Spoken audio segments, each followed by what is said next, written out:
आगरा कांड की तरह फिर चित्रकूट में भी होने वाला है सामाजिक विस्फोट। आपको बता दें कि चित्रकूट टॉक अपडेट में आप सभी दर्शकों का स्वागत है और मैं हूं वीरेंद्र सिंह कछुआ। बता दें कि क्या आगरा कांड सिर्फ एक घटना थी या कोई बड़ी चिंगारी? क्या संविधान के नाम पर सड़कों पर उतर रहे नेता वाकई बदलाव लाना चाहते हैं या ये सिर्फ राजनीति का हिस्सा है?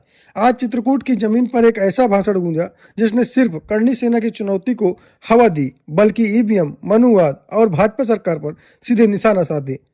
हम बात कर रहे हैं संविधान सम्मान हुंकार यात्रा की, जिसमें पहुंचे पूर्व मंत्री स्वामी प्रसाद मौर्य।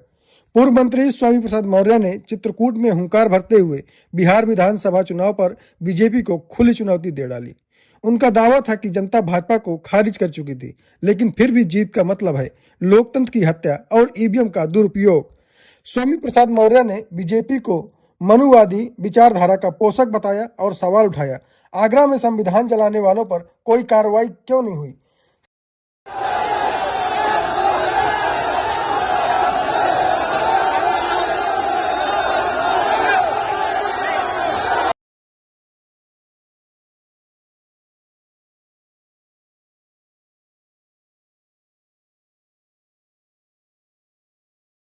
सीजी पर जूता फेंकने वाले की गिरफ्तारी क्यों नहीं हुई? ये वही सवाल है जो करणी सेना भी अपने अंदाज में पूछ रही है, लेकिन फर्क है मंशा में और तरीके में।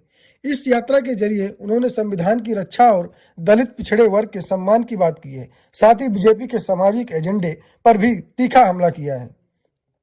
गौरतलब है कि आगरा कांड की जिसमें संविधान की प्रतियां जलाई गई थी, देश भर में आक्रोश का कारण बना था। करणी सेना और कुछ संगठनों की संलिप्तता को लेकर के सवाल उठे हैं, लेकिन प्रशासन मौन रहा। अब मौर्य जैसे नेता उसी घटना को राजनीतिक मंच से उठा रहे हैं। तो क्या ये सिर्फ विपक्षी राजनीति है या वाकई संविधान पर हो रहा हमला? अब सवाल ये है, क्या संविधान सम्मान यात्रा को कोई सामाजिक चेतना की शुरुआत है या सियासी चाल?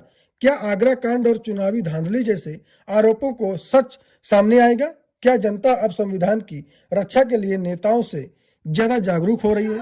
चित्रकूट पर आपको इस घटना पर नजर रखने की सलाह देता है। तो भले ही बुझी दिखा रही हो, लेकिन राख की संविधान के अनुच्छेदों के साथ लगातार खिलवाड़ करती नजर आ रही है। भारतीय संविधान के अनुच्छेद 15(4)(16)(4) में SC/ST को जो आरक्षण की व्यवस्था दी गई, उसको शून्य और निष्प्रभावी कर रही है।